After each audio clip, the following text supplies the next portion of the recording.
ರಾಜ್ಯದ ಶಿಕ್ಷಕರಿಗೆ ಸಂಬಳ ಕೊಡಲು ಸರ್ಕಾರದ ಬಳಿ ದುಡ್ಡಿಲ್ವಾ? ಪಶು ವೈದ್ಯಕೀಯ ವಿಶ್ವವಿದ್ಯಾಲಯದ ಪ್ರಾಧ್ಯಾಪಕರಿಗೆ ಸಂಬಳ ಸಿಗ್ತಾ ಇಲ್ಲ. ಸಂಬಳದ ಜೊತೆ ನೀಡಲಾಗ್ತಾ ಇದ್ದ ಎನ್ಪಿಎ ಭತ್ಯೆ ಕೂಡ ಸರ್ಕಾರದಿಂದ ತಡೆ ಹಿಡಿಯಲಾಗಿದೆ. ಕಳೆದೆರಡು ತಿಂಗಳಿನಿಂದ ಸಂಬಳ ನೀಡದಿದ್ದಕ್ಕೆ ಪ್ರಾಧ್ಯಾಪಕರು ಪ್ರತಿಭಟನೆ ನಡೆಸ್ತಾ ಇದ್ದಾರೆ. ಮಾರ್ಚ್ ಏಪ್ರಿಲ್ ತಿಂಗಳ ಸಂಬಳಕ್ಕಾಗಿ ಪಶು ವೈದ್ಯಕೀಯ ಶಿಕ್ಷಕರು ಪ್ರತಿಭಟನೆ ಮಾಡಿದ್ದಾರೆ. ಹೆಬ್ಬಾಳ ಬಳಿ ಪಶು ವೈದ್ಯಕೀಯ ವಿಶ್ವವಿದ್ಯಾಲಯ ಆವರಣದಲ್ಲಿ ಪ್ರೊಟೆಸ್ಟ್ ಮಾಡಿದ್ದಾರೆ. ಸಂಬಳ ನೀಡಿಲ್ಲ ಅಂತ ಹೇಳಿ ಪಶು ವೈದ್ಯಕೀಯರು ಪ್ರೊಟೆಸ್ಟ್ ಮಾಡಿದ್ದಾರೆ. ನಿನ್ನೆ ಪ್ರೊಟೆಸ್ಟ್ನ ದೃಶ್ಯಗಳನ್ನ ನೋಡ್ತಾ ಇದ್ದೀರಾ. ರಾಜ್ಯದ 7 ಪಶು ವೈದ್ಯಕೀಯ ವಿಶ್ವವಿದ್ಯಾಲಯದ ಶಿಕ್ಷಕರು ಕೆಲಸಕ್ಕೆ ಗೈರಾದ ಸುಮಾರು ವಿವಿಧ ವಿವಿಗಳ 200ಕ್ಕೂ ಅಧಿಕ ಶಿಕ್ಷಕರು. ಇಂದಿನಿಂದ ಮಧ್ಯ ವಾರ್ಷಿಕ ಪರೀಕ್ಷೆ ನಡೆಸಲು ಸಹ ಶಿಕ್ಷಕರು ಹಿಂದೇಟು ಹಾಕ್ತಾ ಇದ್ದಾರೆ. ಸಂಬಳ ಕೊಟ್ಟಿಲ್ಲ, ಹಾಗಾಗಿ ಮಾಡಿರುವಂತಹ ಪ್ರತಿಭಟನೆ.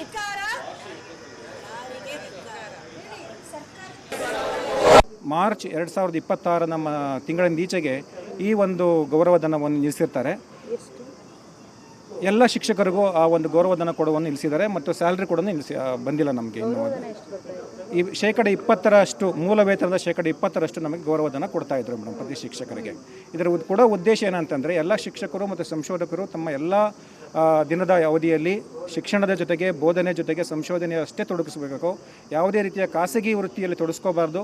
ಉತ್ತಮ ಗುಣಮಟ್ಟವನ್ನು ನಾವು ಕಾಪಾಡ್ಕೋಬೇಕು. ಉತ್ತಮ ಪಶುವೈದ್ಯರನ್ನು ತಯಾರು ಮಾಡಿ ನಮ್ಮ ರೈತಾಪಿ ಜನಗಳಿಗೆ ಸೇವೆಗೋಸ್ಕರ ಅವರನ್ನು ರೆಡಿ ಮಾಡಿ ಕೊಡಬೇಕು ಅನ್ನೋ ಒಂದು ಉದ್ದೇಶದಲ್ಲಿ ನಾವು ಶಿಕ್ಷಣದ ಮತ್ತು ಬೋಧನೆಯ ಜೊತೆಗೆ ಈ ಜಾನುವಾರುಗಳಲ್ಲಿ ಕಂಡುಬರುವ ಅನೇಕ ಸಾಂಕ್ರಾಮಿಕ ರೋಗಗಳ ತಡೆಗಟ್ಟಲು ಮತ್ತು ನಿಯಂತ್ರಣಗಳು, ಉತ್ತಮ ಚಿಕಿತ್ಸಾ ವಿಧಾನಗಳನ್ನು, ಲಸಿಕೆಗಳನ್ನು ಕಂಡುಹಿಡಿದು ಅವುಗಳಿಗೆ ರೋಗ ನಿಯಂತ್ರಣವನ್ನು ಸಮರ್ಪಕವಾಗಿ ನಿರ್ವಹಿಸಬೇಕು ಅನ್ನೋದು ನಮ್ಮ ಪಶುವೈದ್ಯಕೀಯ ಕಾಲೇಜಿನ ಪ್ರಾಧ್ಯಾಪಕರುಗಳು ಈಗ ಬೀದಿಗಿಳಿದು ಪ್ರತಿಭಟನೆಯನ್ನು ಮಾಡ್ತಾ ಇದ್ದಾರೆ. ಹಲವಾರು ಬೇಡಿಕೆಗಳನ್ನು ಕೂಡ ಇಟ್ಟುಕೊಂಡಿದ್ದಾರೆ. ಏನು ಬೇಡಿಕೆ ಅನ್ನೋದನ್ನ ಅವ್ರ ಜೊತೆಗೆ ನಾವು ಮಾತಾಡ್ಸೋಣ. ನಮ್ಮ ಜೊತೆಗೆ ಪ್ರಾಧ್ಯಾಪಕರಾಗಿರುವಂಥ ಕೃಷ್ಣಮೂರ್ತಿ ಅವರಿದ್ದಾರೆ, ಅವ್ರನ್ನ ಮಾತಾಡಿಸ್ತೀನಿ. ಸರ್, ಈಗ ಸರ್ಕಾರಕ್ಕೆ ನಿಮಗೆ ಸಂಬಳ ಕೊಡೋದಕ್ಕೆ ದುಡ್ಡಿಲ್ವಾ ಅನ್ನುವಂತಹ ಪ್ರಶ್ನೆ. ನಾವು ಪ್ರಾಧ್ಯಾಪಕರು ಸುಮಾರು 250 ಜನ ನಾವು ಇಡೀ ಎಲ್ಲ ಕಾಲೇಜುಗಳಲ್ಲಿ ಕೆಲಸ ಮಾಡ್ತಿದ್ದೀವಿ.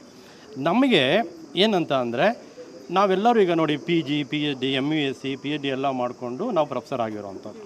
ನಾವು ಫೀಲ್ಡ್ಗೆ ಹೋಗಿ ನಾವು ಪ್ರಾಕ್ಟೀಸ್ ಮಾಡಲ್ಲ.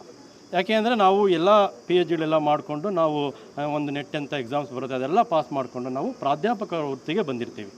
ನಾವು ಪ್ರಾಕ್ಟೀಸ್ ಮಾಡಲ್ವಲ್ಲ ಅಂತ ಹೇಳಿ ನಮ್ಮ ಇದು ಏನು ಹ್ಯೂಮನ್ ರಿಸೋರ್ಸಸ್ಸು ಬೇರೆ ಕಡೆ ಹೋಗಬಾರ್ದು, ಪ್ರತಿಭಾವಂತ ವಿದ್ಯಾರ್ಥಿಗಳನ್ನು ಡೆವಲಪ್ ಮಾಡಬೇಕು ಅಂತ ಹೇಳಿ ನಮಗೆ ಏನು ಘನ ಸರ್ಕಾರ ಏನಿದೆ ಭಾರತ ಸರ್ಕಾರ, ಅದು ಪಶುವೈದ್ಯಕೀಯ ಪರಿಷತ್ ಆಗಿರ್ಬೋದು, ನಮ್ಮ Indian council of agriculture research ಆಗಿರ್ಬೋದು, ಅದು ಭಾರತ ದೇಶದಲ್ಲಿ ಯಾರು ಎಲ್ಲ ಪಶುವೈದ್ಯರಿಗೂ ಅಂದರೆ ಯಾರು ಅಕಾಡೆಮಿಕ್ಸಲ್ಲಿ ಇರ್ತಾರೆ, ಯಾರು ಸಂಶೋಧನೆಯಲ್ಲಿ ಇರ್ತಾರೆ, ಅವ್ರಿಗೆಲ್ಲರಿಗೂ ಒಂದು NPA ಅಂತ ಕೊಡುತ್ತೆ. ಅದು ನಾನ್ ಪ್ರಾಕ್ಟೀಸಿಂಗ್ ಅಲೋಯನ್ಸ್ ಅಂತ ಹೇಳಿ. ಅದು ವೇತನದಲ್ಲೇ ನಮಗೆ ಒಂದು 20% ನಾವೆಲ್ಲ ಜಾಸ್ತಿ ಕ್ವಾಲಿಫೈಡ್ ಇರೋದ್ರಿಂದ ಮತ್ತು ಪ್ರಾಕ್ಟೀಸ್ ಮಾಡಲ್ಲ ಇರೋದ್ರಿಂದ ಮತ್ತು ಪ್ರತಿಭಾ ಅಂತ ಇರೋರು ಈ ಅಧ್ಯಾಪಕ ವೃತ್ತಿಗೆ ಬರಬೇಕು ಅಂತ ಹೇಳಿಬಿಟ್ಟು ಅದು ಒಂದು ಭತ್ಯೆ ಕೊಡುವಂಥದ್ದು. ಇದು ಸುಮಾರು ಆಲ್ಮೋಸ್ಟ್ ಈಗ ಎಷ್ಟು ತಿಂಗಳಿಂದ ನಿಮಗೆ ಸಂಬಳ ಮತ್ತು NPA ಭತ್ಯೆ ಬಾಕಿ ಆಗಿರುವಂಥದ್ದು? ನೋಡಿ, ಇದು ನಮಗೆ ನಮ್ಮ ಘನ ಸರ್ಕಾರ, ರಾಜ್ಯ ಸರ್ಕಾರ 2019 ಏಪ್ರಿಲಿಂದ ಕೊಡು ಮಾಡ್ತು. ಅಂದರೆ ಈಗ ಸರಿಸುಮಾರು 6 ವರ್ಷಗಳ ಕಾಲ ಕೊಡ್ತಾಯಿತ್ತು. ಈಗ ಏಕಾಏಕಿ ಒಂದು 2 ತಿಂಗಳಿಂದ ಹಣಕಾಸಿನ ಒಂದು ಹಿಂಬರಹದ ಸಲುವಾಗಿ ನಮಗೆ ವಿಶ್ವವಿದ್ಯಾಲಯಕ್ಕೆ ಒಂದು ಪತ್ರ ಕೊಟ್ಟು ನೀವು NPAನ ತಡೆ ಹಿಡಿಬೇಕು ಅಂತ ಹೇಳಿ ಸರ್ಕಾರದ ಆದೇಶ ಆಗಿದೆ.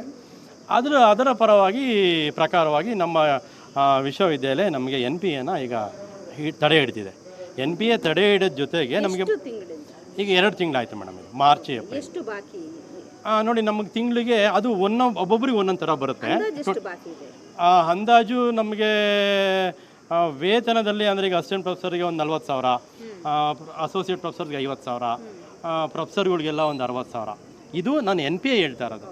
ಸೊ ಸ್ಯಾಲ್ರಿ ಎಲ್ಲ ಹೇಳ್ಕೊಂಡ್ರೆ ಅದು ಇನ್ನೂ ಹೆಚ್ಚಿನ ಪ್ರಮಾಣದಲ್ಲಿ ನಮಗೆ ಬರಬೇಕು. ನಮಗೆ ಸ್ಯಾಲ್ರಿನೇ ಆಗಿಲ್ಲ, ಸಂಬಳನೇ ಆಗಿಲ್ಲ 2 ತಿಂಗಳಿಗೆ. ಸರ್ಕಾರದ ಬಳಿ ದುಡ್ಡಿಲ್ವಾ ಕೊಡೋದಕ್ಕೆ ನಿಮಗೆ? ಇಲ್ಲ ಮೇಡಮ್, ಸ್ಯಾಲ್ರಿ ಆಗಿದ್ರೆ ಆಗ್ತಾ ಇತ್ತದು. NPAನ ತಡೆ ಹಿಡಿ ಅಂತ ಅಂದಾಗ ನಮಗೆ ನಾವು ನಮ್ಗೆ ಕೊಡೋದಾದರೆ ನೀವು NPA ಸೇರಿಸೇ ಕೊಡಬೇಕು. ಯಾಕಂದರೆ 7 ವರ್ಷ ನೀವು ಕೊಟ್ಬಿಟ್ಟು ಏಕಾಏಕಿ ನಿಲ್ಲಿಸೋದಕ್ಕಾಗಲ್ಲ. ಅದು ಮುಂದುವರಿದು ನಾವೆಲ್ಲ ಇಷ್ಟೊಂದೆಲ್ಲ ಓದ್ಕೊಂಡು ನಾವೆಲ್ಲ ಪ್ರೊಫೆಸರ್ಗಳಾಗಿ ನಾವು ಪ್ರಾಕ್ಟೀಸ್ ಮಾಡಲ್ಲ ಅನ್ನೋ ರೀತಿಲಿ ನಮ್ಮನ್ನು ಉಳಿಸ್ಕೊಳ್ಬೇಕು, ವಿಶ್ವವಿದ್ಯಾಲಯದಲ್ಲಿ ಉಳಿಸ್ಕೊಳ್ಬೇಕು, ಪ್ರತಿಭಾನ್ವಿತ ಪಶುವೈದ್ಯರನ್ನು ನಾವು ಸಮಾಜಕ್ಕೆ ಕೊಡಬೇಕು ಅನ್ನೋ ದೃಷ್ಟಿಯಿಂದ ನಮಗೆ ಅದು ಭತ್ಯೆ ಬರ್ತಾ ಇರೋದು. ಈಗ ಎಷ್ಟು ಪ್ರಾಧ್ಯಾಪಕರುಗಳಿಗೆ ಸಂಬಳ ಆಗಿದೆ? ಸರಿ, ಸುಮಾರು 250 ಜನಕ್ಕೆ ಇದು ಅನ್ಯಾಯ ಆಗಿದೆ ಮೇಡಮ್. ಬೆಂಗಳೂರಿನಿಂದ ಕ್ಯಾಮ್ರಾ ಪರ್ಸನ್ ಶಿವಕುಮಾರ್ ಜೊತೆಗೆ ಮಮತಾ ಮರ್ಧಾಳ, ಏಷ್ಯಾನೆಟ್ ಸುವರ್ಣ ನ್ಯೂಸ್.